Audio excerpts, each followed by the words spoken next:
இயற்கையே இறைவன் ஆதிகாசி பீடத்தில் 27 நட்சத்திர விருட்சகங்கள் ஸ்தாபனம் செய்யப்பட்டு இயற்கையினுடைய அருள்வாக்கின்படி தினமும் நட்சத்திர பூஜைகள் நடைபெற்று வருகிறது.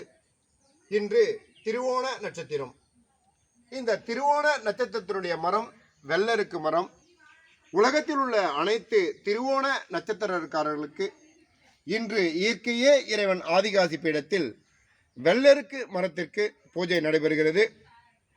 அந்த நட்சத்திரக்காரர்கள் அவர்களும் அவர்களுடைய குடும்பமும் அவர்களுடைய தொழிலும் அவருடைய